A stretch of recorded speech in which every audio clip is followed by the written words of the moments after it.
Subscribe now and press the bell icon. Never miss an update. जय भारत दोस्तों, आपका अपना channel electronics and mechanic study channel में आप लोगों का स्वागत है। दोस्तों आज हम इस वीडियो में जो न्यूमी क्वेश्चन बैंक की जो सीरीज़ है वो स्टार्ट की है, जो कि आईटीआई के छात्र जो कि सेकेंड ईयर में जो स्टूडेंट हैं उनके लिए।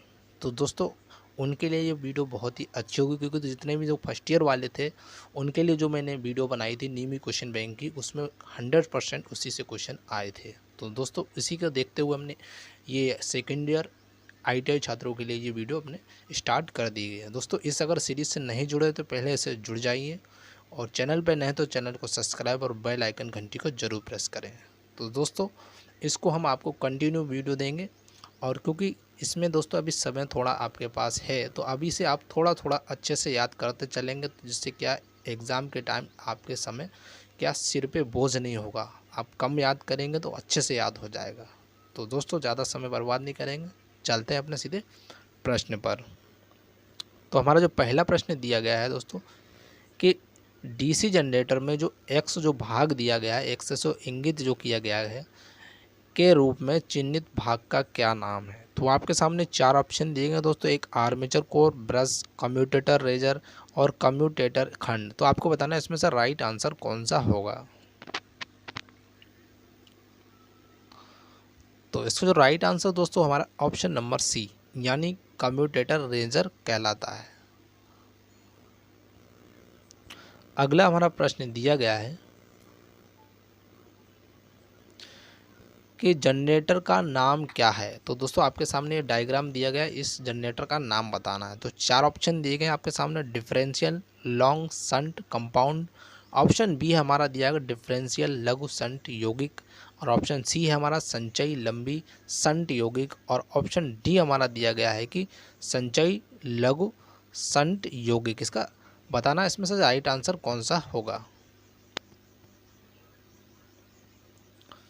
तो इसका जो राइट आंसर दोस्तों हमारा ऑप्शन नंबर बी सॉरी दोस्तों option number A is right answer है। डिफरेंशियल लॉन्ग शंट कंपाउंड जो है हमारा, ये डायग्राम दिया गया, ये मोटर है।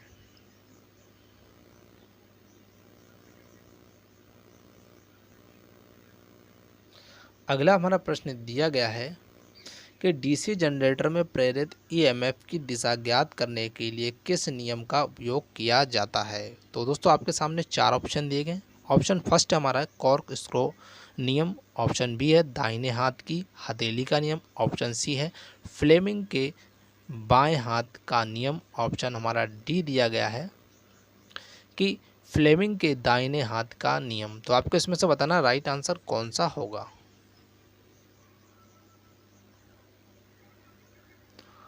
तो इसका जो राइट आंसर दोस्तों है वो हमारा है option number D right answer है, यानी फ्लेमिंग के दाहिने हाथ का नियम इसका राइट आंसर है।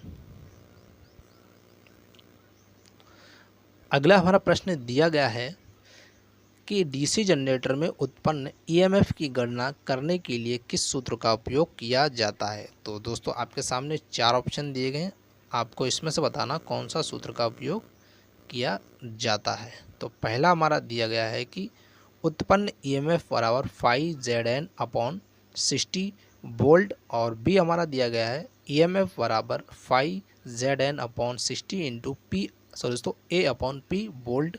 ऑप्शन हमारा सी है कि ईएमएफ बराबर phi Z N upon 60 into P upon A volt. Option D हमारा दिया गया है कि Z N upon 60 into five into P upon A volt. आपको बताना इसमें से राइट आंसर कौन सा होगा।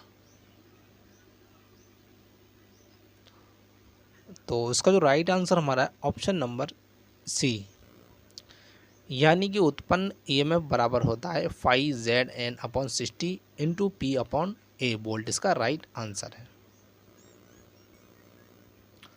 अगला हमारा प्रश्न है कि ईएमएफ की गणना करने का सूत्र क्या है एक डीसी मोटर में। तो चार ऑप्शन दिए गए। ऑप्शन ए हमारा है कि ईवी बराबर होता है कि V upon I A R A volt, और ऑप्शन बी हमारा है कि ईवी बराबर V into I A R A volt में। ऑप्शन सी हमारा है कि ईवी बराबर V minus I A R A volt में।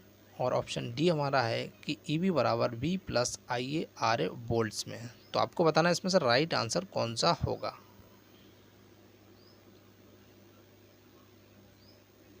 तो इसका जो राइट आंसर हमारा है ऑप्शन नंबर सी, यानी कि ईवी बराबर होता है वी माइनस आई ए और आर ए वोल्ट्स में होता है।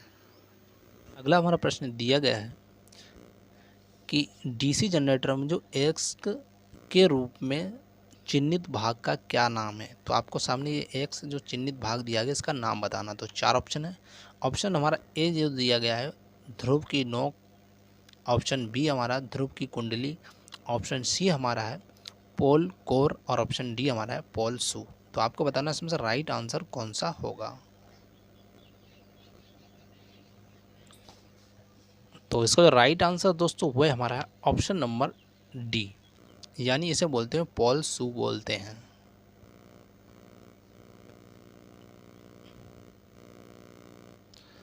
अगला हमारा प्रश्न दिया गया है कि डीसी जनरेटर का क्या नाम है। तो दोस्तों आपके सामने एक डायग्राम दिया गया है, इसका नाम बताना है ये कौन सा जनरेटर है। तो आपके सामने 4 ऑप्शन है, आपको बताना है इसमें से राइट आंसर कौन सा होगा। जैसे कि फर्स्ट ऑप्शन दिया गया है संट जनरेटर, ऑप्शन बी है श्रेणी जनरेटर, ऑप्शन सी हमारा जो दिया गया है यौगिक जनरेटर, ऑप्शन जो डी है अलग से उत्तेजित जनरेटर। तो आपको बताना है इसमें से राइट आंसर कौन सा होगा। तो इसका राइट आंसर दोस्तों ऑप्शन नंबर डी, यानी इसे बोलते हैं अलग से उत्तेजित जनरेटर कहते हैं। अगला हमारा प्रश्न दिया गया है कि जनरेटर द्वारा किस ऊर्जा को विद्युत ऊर्जा में परिवर्तित किया जाता है। तो 4 ऑप्शन दिए गए। ऑप्शन ए है ऊष्मा, ऑप्शन बी है गतिशील, ऑप्शन सी है हमारा रासायनिक और ऑप्शन डी है हमारा यांत्रिक। तो आपको बताना है इसमें से राइट आंसर कौन सा है। तो इसका जो राइट आंसर हमारा ऑप्शन नंबर डी, यानी कि यांत्रिक, इसका राइट आंसर है। अगला हमारा प्रश्न दिया गया है कि डीसी जनरेटर फील्ड का नाम क्या है। तो दोस्तों आपके सामने एक डायग्राम दिया गया है, इस जनरेटर का आपको नाम बताना है। तो 4 ऑप्शन दिए गए, आपको बताना है सबसे राइट आंसर कौन सा होगा। ऑप्शन ए है लघु संट यौगिक जनरेटर है, ऑप्शन बी है लॉन्ग संट कंपाउंड जनरेटर है, ऑप्शन सी हमारा विभेदक यौगिक जनरेटर, ऑप्शन सी है संचयी यौगिक जनरेटर। तो आपको बताना है इसमें से राइट आंसर कौन सा है। तो इसका राइट आंसर हमारा दिया गया ऑप्शन नंबर सी, यानी इसे विभेदक यौगिक जनरेटर कहते हैं। अगला हमारा प्रश्न है कि डीसी जनरेटर का सिद्धांत क्या है। तो 4 ऑप्शन है। ऑप्शन ए हमारा दिया कॉर्क स्क्रू नियम, ऑप्शन बी है फ्लेमिंग के बाएं हाथ का नियम, ऑप्शन सी है फ्लेमिंग के दाहिने हाथ का नियम, ऑप्शन डी है फैराडे का विद्युत चुंबकीय प्रेरण का नियम। तो आपको बताना है इसमें से राइट आंसर कौन सा होगा। तो इसका जो राइट आंसर हमारा है ऑप्शन नंबर डी, यानी फैराडे का विद्युत चुंबकीय प्रेरण का नियम, इसका राइट आंसर है। अगला हमारा प्रश्न है कि गतिशील रूप से प्रेरित ईएमएफ के लिए सूत्र क्या है। तो 4 ऑप्शन है, आपको बताना है इसमें से। ऑप्शन ए है बी एल वी वोल्ट है, ऑप्शन बी हमारा B L sine theta volt है, ऑप्शन सी है B L V sine theta volt है, ऑप्शन डी हमारा B L cos theta volt है। तो आपको बताना है इसमें से राइट कौन सा होगा। तो इसका जो राइट आंसर हमारा है ऑप्शन नंबर सी, यानी B L sine theta volt, इसका राइट आंसर है। अगला हमारा प्रश्न दिया गया है कि चुंबकीय क्षेत्र की दिशा ज्ञात करने के लिए किस नियम का उपयोग किया जाता है। तो 4 ऑप्शन है। ऑप्शन ए हमारा है कॉर्क स्क्रू नियम, ऑप्शन बी है दाहिने हाथ की हथेली का नियम, ऑप्शन सी है फ्लेमिंग के बाएं हाथ का नियम, ऑप्शन डी हमारा फ्लेमिंग के दाहिने हाथ का नियम। तो आपको बताना राइट आंसर कौन सा है। तो इसका जो राइट आंसर हमारा ऑप्शन नंबर डी, यानी फ्लेमिंग के दाहिने हाथ का नियम, इसका राइट आंसर है। अगला प्रश्न हमारा दिया गया है कि डीसी जनरेटर के भाग का क्या नाम है। दोस्तों आपके सामने डायग्राम दिया गया है, इसका आपको नाम बताना है। तो 4 ऑप्शन दिए गए। ऑप्शन ए हमारा है कि स्टेटर, ऑप्शन बी है ध्रुव कोण, और ऑप्शन सी है पोल सूर, ऑप्शन डी हमारा है योक या फ्रेम। तो आपको बताना राइट आंसर कौन सा है। तो इसका जो राइट आंसर हमारा ऑप्शन नंबर डी यानी योक या फ्रेम है। अगला हमारा प्रश्न दिया गया है कि 4 पोल डीसी जनरेटर के डुप्लेक्स लैप बाइंडिंग में कितने समांतर रास्ते हैं। तो 4 ऑप्शन है। ऑप्शन ए हमारा है 4, ऑप्शन बी है 6, ऑप्शन सी है 8 और ऑप्शन डी है 12। तो आपको बताना राइट आंसर कौन सा होगा। तो इसका जो राइट आंसर हमारा ऑप्शन नंबर सी यानी 8 होंगे। अगला हमारा प्रश्न दिया गया है कि डीसी जनरेटर के भाग का नाम बताना है। तो दोस्तों ये भाग दिया गया, उसका आपको नाम बताना। 4 ऑप्शन है। ऑप्शन ए है side end plates, option B है पोल शू लेमिनेशन, ऑप्शन सी हमारा है कम्यूटेटर खंड, ऑप्शन डी है आर्मेचर कोर लेमिनेशन। तो आपको बताना इसमें से राइट आंसर कौन सा है। तो इसका जो राइट आंसर हमारा है ऑप्शन नंबर डी यानी आर्मेचर कोर लेमिनेशन इसका राइट आंसर है। अगला हमारा प्रश्न दिया गया है कि डीसी जनरेटर में इंटरपोल कैसे जुड़े होते हैं। तो 4 ऑप्शन है। ऑप्शन ए हमारा है आर्मेचर के साथ श्रृंखला में, ऑप्शन बी है आर्मेचर के साथ समांतर में, ऑप्शन सी है शंट फील्ड के साथ श्रृंखला में, ऑप्शन डी है शंट फील्ड के साथ समांतर में। तो आपको बताना इसमें से राइट आंसर कौन सा है। तो इसका जो राइट आंसर हमारा ऑप्शन नंबर ए यानी आर्मेचर के साथ श्रृंखला में इसका राइट आंसर है। अगला हमारा प्रश्न दिया गया है दोस्तों कि एक स्वयं उत्तेजित डीसी जनरेटर में अवशिष्ट चुंबकत्व की आवश्यकता क्या है। तो 4 ऑप्शन है, आपको बताना इसमें से राइट आंसर कौन सा होगा। ऑप्शन ए हमारा दिया गया है कि प्लेट का निर्माण करें, ऑप्शन बी है फील्ड करंट कम करें, ऑप्शन सी हमारा है आर्मेचर करंट कम करें, ऑप्शन डी है नियत आउटपुट वोल्टेज बनाए रखें। तो इसमें से कौन सा राइट है दोस्तों। तो इसका जो राइट आंसर हमारा ऑप्शन नंबर ए यानी वोल्टेज का निर्माण करें इसका राइट आंसर है। अगला हमारा प्रश्न दिया गया है कि डीसी मशीन में वे कौन से 2 बिंदु हैं जो ब्रश संपर्क प्रतिरोध को मापते हैं। तो 4 ऑप्शन है। ऑप्शन ए हमारा है विपरीत ब्रश के बीच प्रतिरोध, ऑप्शन बी है ब्रश और कम्यूटेटर राइजर के बीच प्रतिरोध, ऑप्शन सी हमारा ब्रश और कम्यूटेटर के बीच प्रतिरोध, ऑप्शन डी हमारा है ब्रश और आर्मेचर कंडक्टर के बीच प्रतिरोध। तो इसमें से राइट कौन सा आपको बताना है। तो राइट आंसर हमारा ऑप्शन नंबर सी यानी कि ब्रश और कम्यूटेटर के बीच प्रतिरोध इसका राइट आंसर है। अगला हमारा प्रश्न दिया गया है कि किस वोल्टेज ड्रॉप को x के रूप में चिन्हित किया गया है। तो आपको ये बताना है ये x के जो रूप में चिन्हित किया गया किस रूप में किया गया। तो 4 ऑप्शन है, आपको बताना राइट आंसर कौन सा होगा।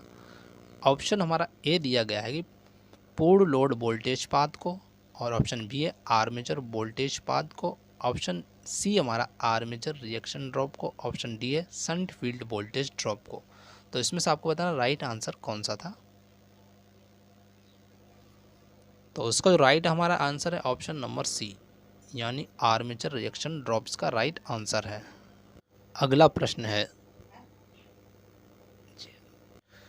कंपाउंड जनरेटर का नाम क्या है यदि शंट फील्ड आर्मेचर के साथ समांतर में जुड़ा हुआ है। तो 4 ऑप्शन है। ऑप्शन ए हमारा है long shunt compound, option B है संचयी यौगिक, ऑप्शन सी है विभेदक यौगिक, ऑप्शन डी है लघु शंट यौगिक। तो आपको बताना इसमें से राइट आंसर कौन सा होगा।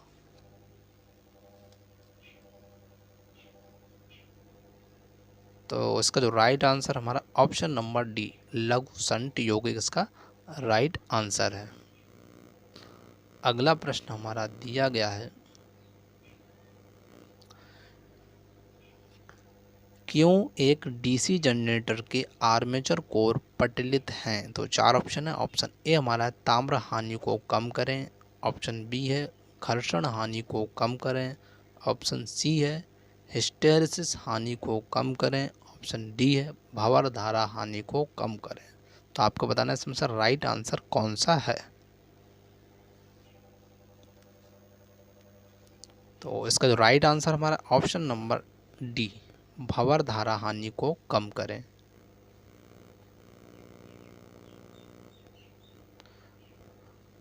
अगला प्रश्न है कि डीसी जनरेटर का आर्मेचर प्रतिरोध बहुत कम क्यों है? तो चार ऑप्शन है। ऑप्शन ए हमारा आर्मेचर धारा कम करें, आर्मेचर वोल्टेज को कम करें और कम वजन के साथ आर्मेचर चलाएं, ऑप्शन डी है आर्मेचर का तापमान कम करें। तो आपको बताना है इसमें से राइट आंसर कौन सा है। तो राइट आंसर हमारा option number B, armature voltage drop को कम करें।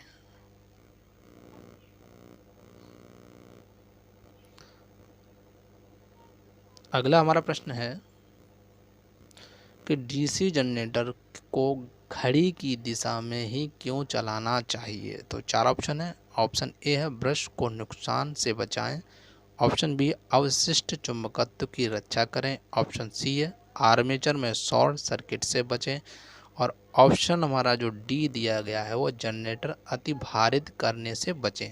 तो आपको बताना है इसमें से राइट आंसर कौन सा होगा। तो इसका जो राइट आंसर वो हमारा ऑप्शन नंबर बी, यानी अवशिष्ट चुंबकत्व की रक्षा करें।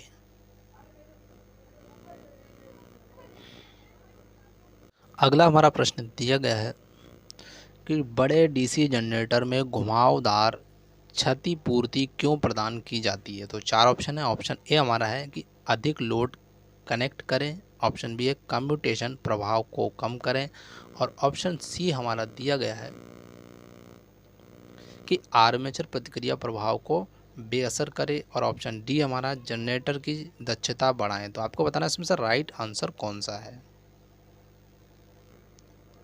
तो इसका राइट आंसर हमारा ऑप्शन नंबर सी, यानी आर्मेचर प्रतिक्रिया प्रभाव को बेअसर करें।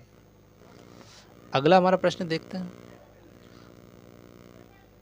अगला हमारा जो प्रश्न दिया गया, डीसी जनरेटर के वोल्टेज का निर्माण करने में विफल होने का क्या कारण है? तो आपके सामने चार ऑप्शन है। ऑप्शन ए दिया गया हमारा है कि ढीले ब्रश संयोजन, ऑप्शन बी है आर्मेचर प्रतिरोध अधिक और ऑप्शन हमारा सी दिया गया है फील्ड प्रतिरोध क्रांतिक प्रतिरोध से ऊपर, ऑप्शन डी हमारा है प्राइमर मूवर रेटेड गति से ऊपर चल रहा है। तो आपको बताना है इसमें से राइट आंसर कौन सा है। तो इसका जो राइट आंसर वो हमारा option number C is right answer, यानी फील्ड प्रतिरोध क्रांतिक तो हमारा जो पहला प्रश्न दोस्तों दिया गया, जनरेटर का क्या नाम है यदि इसका क्षेत्र आर्मेचर के समांतर अगर जुड़ा हुआ है? तो चार ऑप्शन दिए गए। ऑप्शन ए दिया शंट जनरेटर, ऑप्शन बी है श्रेणी जनरेटर, ऑप्शन सी हमारा यौगिक जनरेटर और ऑप्शन सी है स्व उत्तेजित जनरेटर। तो आपको बताना है इसमें से राइट आंसर कौन सा है। तो इसका जो दोस्तों राइट आंसर हमारा ऑप्शन नंबर ए, यानी इसे शंट जनरेटर कहते हैं। अगला हमारा क्वेश्चन दिया गया है कि डीसी जनरेटर में पोल शू का उद्देश्य क्या है? तो चार ऑप्शन है। ऑप्शन ए हमारा एयर गैप को कम करे और बी हमारा क्षेत्र की ताकत बढ़ाए, ऑप्शन सी हमारा चुंबकीय हानियों को कम करे, ऑप्शन डी हमारा दिया गया एयर गैप में समान रूप से फ्लक्स को फैलाए। तो इसमें से बताना राइट आंसर कौन सा होगा। तो इसका जो राइट आंसर दोस्तों हमारा ऑप्शन नंबर डी, यानी एयर गैप में समान रूप से फ्लक्स को फैलाए, इसका राइट आंसर है।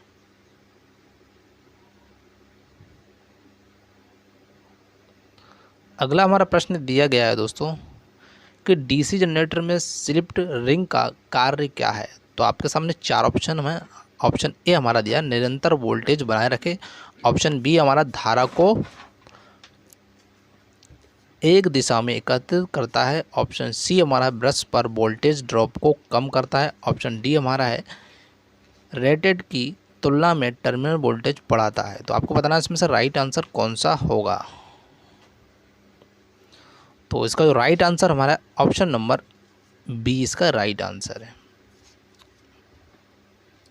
बी दिया गया है धारा को एक दिशा में एकत्रित करता है। इसका राइट आंसर है। अगला हमारा प्रश्न दिया गया है दोस्तों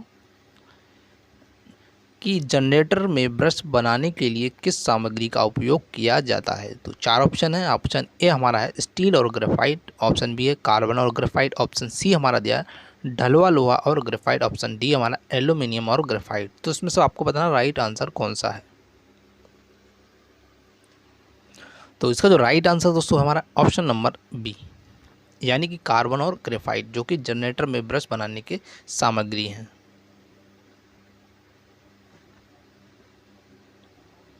अगला हमारा क्वेश्चन दिया गया दोस्तों,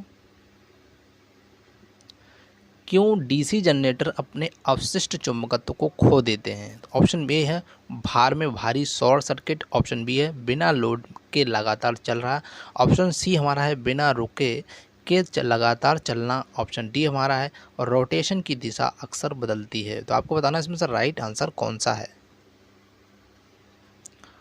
तो दोस्तों इसका राइट आंसर वो हमारा ऑप्शन नंबर डी, यानी कि रोटेशन की दिशा अक्सर बदलती है। इस कारण क्या होता है, डीसी जनरेटर अपने अवशिष्ट चुंबकत्व को खो देते हैं। अगला हमारा क्वेश्चन दिया गया है दोस्तों कि एक जनरेटर में योक और ध्रुव के माध्यम से चुंबकत्व शॉर्ट सर्किट कैसे पूरा होता है। तो 4 ऑप्शन है। ऑप्शन ए है क्षेत्र कुंडली, ऑप्शन बी हमारा है आर्मेचर कोर, ऑप्शन सी है पटलित पोल कोर, ऑप्शन डी हमारा है आर्मेचर में वाइंडिंग कंडक्टर। तो आपको बताना इसमें से राइट आंसर कौन सा है। तो इसका राइट आंसर दोस्तों हमारा ऑप्शन नंबर बी, यानी कि आर्मेचर कोर इसका राइट आंसर है। अगला आपका क्वेश्चन दिया गया है दोस्तों है कि डीसी शंट जनरेटर में लोड बढ़ने पर टर्मिनल वोल्टेज कम क्यों हो जाता है। तो आपके सामने 4 ऑप्शन दिए गए, आपको बताना है इसमें से राइट आंसर कौन सा होगा। ऑप्शन ए हमारा है कि आर्मेचर प्रतिक्रिया प्रभाव के कारण, ऑप्शन बी हमारा आर्मेचर प्रतिरोध में वृद्धि के कारण, ऑप्शन सी है ब्रश वोल्टेज की वजह से गिरावट कम हो जाती है, ऑप्शन डी हमारा है शंट फील्ड प्रेरकत्व में वृद्धि कारण। तो इसमें से बताना राइट आंसर कौन सा है।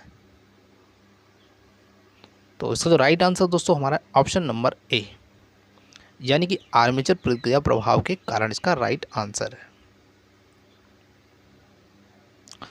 अगला क्वेश्चन दिया गया है हमारा कि लंबी दूरी की वितरण लाइनों के लिए किस प्रकार के डीसी जनरेटर का उपयोग किया जाता है। तो 4 ऑप्शन है। ऑप्शन ए हमारा है शंट जनरेटर, ऑप्शन बी है श्रेणी जनरेटर, ऑप्शन सी है विभेदक यौगिक जनरेटर, ऑप्शन डी हमारा संचयी यौगिक जनरेटर। तो इसमें से आपको बताना राइट आंसर कौन सा है। तो इसका जो राइट आंसर हमारा ऑप्शन नंबर डी, यानी कम्युलेटिव कंपाउंड जनरेटर, यानी संचयी यौगिक जनरेटर इसका राइट आंसर है। अगला क्वेश्चन हमारा दिया गया है कि डीसी जनरेटर में इंसुलेशन प्रतिरोध को बेहतर बनाने के लिए किस विधि का उपयोग किया जाता है। तो 4 ऑप्शन है। ऑप्शन ए हमारा है ब्रश को बार बार बदलना, ऑप्शन बी है समय समय पर मशीन को गर्म करना, ऑप्शन सी हमारा है नियमित रूप से कम्यूटेटर सेगमेंट्स की सफाई करना, ऑप्शन डी हमारा है रख रखाव के दौरान मशीन में गर्म हवा देना। तो आपको बताना इसमें से राइट आंसर कौन सा होगा। तो इसका जो राइट आंसर है वो है हमारा ऑप्शन नंबर डी, रख रखाव के दौरान मशीन में गर्म हवा देना इसका राइट आंसर है। अगला क्वेश्चन दोस्तों हमारा दिया गया है कि अवशिष्ट चुंबकत्व के अभाव में किस प्रकार का डीसी जनरेटर काम करता है। तो 4 ऑप्शन है। ऑप्शन ए हमारा शंट जनरेटर, ऑप्शन सी है दोस्तों बी है हमारा श्रेणी जनरेटर, ऑप्शन सी है हमारा यौगिक जनरेटर, और ऑप्शन डी हमारा दिया गया है अलग से उत्तेजित जनरेटर। तो आपको बताना इसमें से राइट आंसर कौन सा है। तो इसका दोस्तों राइट आंसर वो है हमारा ऑप्शन नंबर डी, यानी अलग से उत्तेजित जनरेटर इसका राइट आंसर है। अगला हमारा क्वेश्चन दिया गया है आर्क वेल्डिंग के लिए किस प्रकार के डीसी जनरेटर का उपयोग किया जाता है। तो 4 ऑप्शन है। ऑप्शन ए हमारा शंट जनरेटर, ऑप्शन बी है श्रेणी जनरेटर, ऑप्शन सी हमारा है विभेदक यौगिक जनरेटर, ऑप्शन डी हमारा दिया गया संचयी यौगिक जनरेटर। तो इसमें से आपको बताना राइट आंसर कौन सा है। तो इसका जो दोस्तों राइट आंसर वो हमारा ऑप्शन नंबर सी यानी डिफरेंशियल कंपाउंड जनरेटर यानी विभेदक यौगिक जनरेटर इसका राइट आंसर है।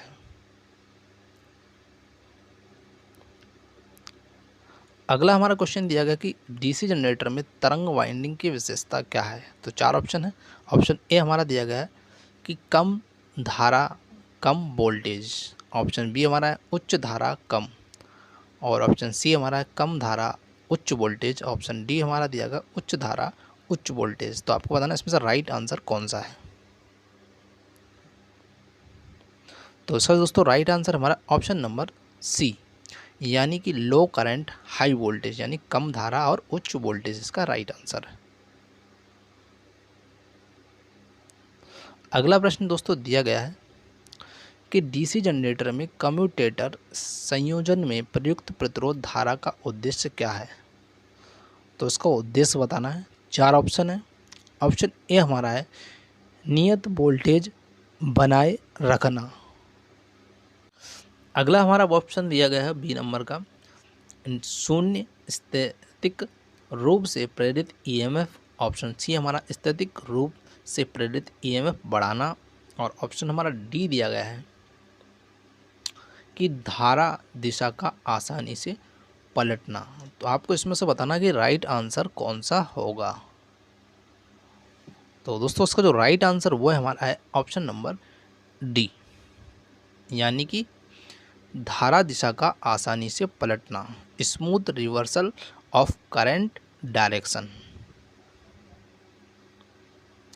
अगला हमारा क्वेश्चन दोस्तों दिया गया है कि डीसी जनरेटर में ठोस पोल शू का उपयोग क्यों किया जाता है। तो ऑप्शन ए हमारा है तांबे के नुकसान को कम करने के लिए, ऑप्शन बी है अवशिष्ट चुंबकत्व को बढ़ाने के लिए, ऑप्शन सी हमारा अवशिष्ट चुंबकत्व को कम करने के लिए, ऑप्शन डी हमारा दिया गया है चुंबकीय पथ के रिलेक्टेंस को कम करने के लिए। तो आपको बताना इसमें से राइट आंसर कौन सा है।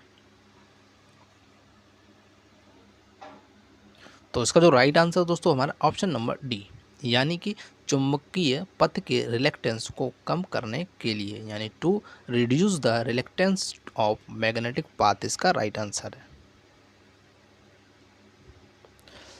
अगला हमारा क्वेश्चन दिया गया कि बड़ी क्षमता के डीसी जनरेटर योक बनाने के लिए किस धातु का उपयोग किया जाता है। तो ऑप्शन चार हैं आपको। ऑप्शन ए दिया गया है कि ढलवा लोहा, ऑप्शन बी है नर्म लोहा, ऑप्शन सी है एल्यूमिनियम, ऑप्शन डी है रोल्ड स्टील। तो आपको बताना इसमें से राइट आंसर कौन सा है। तो इसका जो राइट आंसर हमारा ऑप्शन नंबर डी यानी रोल्ड स्टील इसका राइट आंसर है। अगला क्वेश्चन हमारा दिया गया है कि डीसी जनरेटर में स्लिप्ड रिंग्स का क्या कार्य है। तो चार ऑप्शन है। ऑप्शन ए है लगातार आउटपुट की आपूर्ति, ऑप्शन बी है एक दिशा में आउटपुट बनाता है, ऑप्शन सी है विपरीत दिशा में आउटपुट करता है, ऑप्शन डी हमारा दिया गया प्रत्यावर्ती कंडक्टर से आउटपुट एकत्र करता है। तो आपको बताना इसमें से राइट आंसर कौन सा होगा। तो इसका जो दोस्तों राइट आंसर है वो हमारा ऑप्शन नंबर बी यानी कि एक दिशा में आउटपुट बनाता है यानी make output in the uni direction इसका राइट आंसर है। अगला हमारा क्वेश्चन दोस्तों दिया गया है कि डीसी जनरेटर में किस प्रकार का वोल्टेज गतिशील रूप से प्रेरित होता है। तो ऑप्शन ए हमारा है pulse setting voltage, option B है दोलनशील वोल्टेज, और ऑप्शन हमारा सी दिया गया है कि प्रत्यावर्ती वोल्टेज, ऑप्शन डी है हमारा प्रत्यक्ष धारा वोल्टेज। तो आपको बताना इसमें से राइट आंसर कौन सा होगा। तो इसका दोस्तों राइट आंसर हुआ है ऑप्शन नंबर सी यानी प्रत्यावर्ती वोल्टेज यानी अल्टरनेटिंग वोल्टेज का राइट आंसर है। अगला क्वेश्चन दोस्तों दिया गया है कि एक्स के रूप में चिन्हित स्लॉट का उद्देश्य क्या है। तो आपके सामने इस स्लॉट का चिन्हित जो रूप है इसका नाम बताना है। तो ऑप्शन ए दिया कुंजी तरीका ठीक करने के लिए, ऑप्शन बी है वायु परिसंचरण बनाने के लिए, और ऑप्शन हमारा सी दिया गया है स्नेहन उद्देश्य के लिए, ऑप्शन डी है सॉफ्ट से आसानी से हटाने के लिए। तो आपको बताना है इसमें से राइट आंसर कौन सा होगा। तो राइट आंसर दोस्तों हमारा ऑप्शन नंबर ए यानी कुंजी तरीका ठीक करने के लिए इसका राइट आंसर है यानी टू फिक्स द की वे इसका राइट आंसर है। अगला हमारा क्वेश्चन दिया गया डीसी जनरेटर में फील्ड कॉइल का उद्देश्य क्या है। तो आपके सामने 4 ऑप्शन है। ऑप्शन ए है एयर गैप में फ्लक्स को बढ़ाने के लिए, ऑप्शन बी है मैग्नेटाइजिंग करंट को कम करने के लिए, ऑप्शन सी है कुंडली फ्लक्स का निर्माण करने के लिए ध्रुवों को चुंबकित करना, ऑप्शन डी है चुंबकीय पथ के रिलेक्टेंस को बढ़ाने के लिए। तो आपको इसमें से बताना राइट आंसर कौन सा होगा। तो इसका राइट आंसर दोस्तों हमारा ऑप्शन नंबर सी, यानी कि कुंडली फ्लक्स का निर्माण करने के लिए ध्रुवों को चुंबकित करना, यानी to magnetize the poles to produce coil flux, इसका राइट आंसर है। अगला हमारा क्वेश्चन दिया गया बड़े डीसी जनरेटर मशीनों के पोल कोर बनाने के लिए किस धातु का उपयोग किया जाता है। ऑप्शन आपके सामने 4 है। ऑप्शन ए है नरम लोहा, ऑप्शन बी है ढलवा लोहा, ऑप्शन सी है ढलवा इस्पात, ऑप्शन डी है स्टेनलेस स्टील। तो आपको बताना इसमें से राइट आंसर कौन सा होगा। तो इसका जो राइट आंसर हमारा ऑप्शन नंबर सी, यानी ढलवा इस्पात यानी कास्ट स्टील, इसका राइट आंसर है।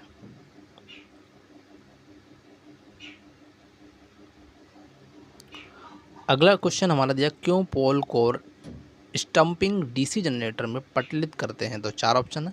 ऑप्शन ए हमारा घर्षण हानि को कम करे, ऑप्शन बी है विंडेज लॉस को कम करे, ऑप्शन सी है हिस्टेरिसिस हानि को कम करे, ऑप्शन डी है भंवर धारा हानि को कम करे। तो आपको बताना इसमें से राइट आंसर कौन सा होगा। तो इसका जो राइट आंसर हुआ हमारा है ऑप्शन नंबर डी, यानी भंवर धारा हानि को कम करे, reduce the eddy current loss, इसका राइट आंसर है। अगला हमारा क्वेश्चन दिया गया इलेक्ट्रोप्लेटिंग प्रक्रिया के लिए किस प्रकार के डीसी जनरेटर का उपयोग किया जाता है। तो 4 ऑप्शन है। ऑप्शन ए हमारा शंट जनरेटर, ऑप्शन बी है श्रेणी जनरेटर, ऑप्शन सी है विभेदक यौगिक जनरेटर, ऑप्शन डी है संचयी यौगिक जनरेटर। तो आपको बताना है इसमें से राइट आंसर कौन सा है। तो इसका राइट आंसर हमारा ऑप्शन नंबर ए, यानी शंट जनरेटर, इसका राइट आंसर है।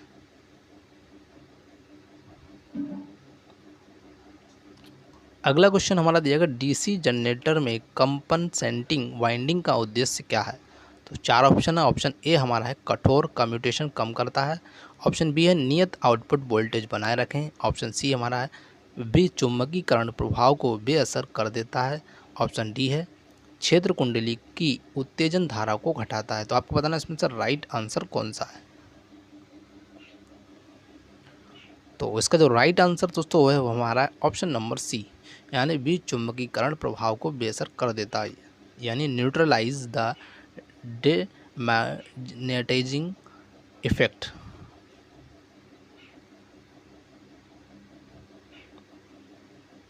अगला हमारा क्वेश्चन दिया गया है कि यदि शंट फील्ड प्रतिरोध क्रांतिक प्रतिरोध मान से ऊपर है तो क्या प्रभाव पड़ता है डीसी जनरेटर पर। तो 4 ऑप्शन है। ऑप्शन ए हमारा आउटपुट वोल्टेज पल्स सेंटिंग है, ऑप्शन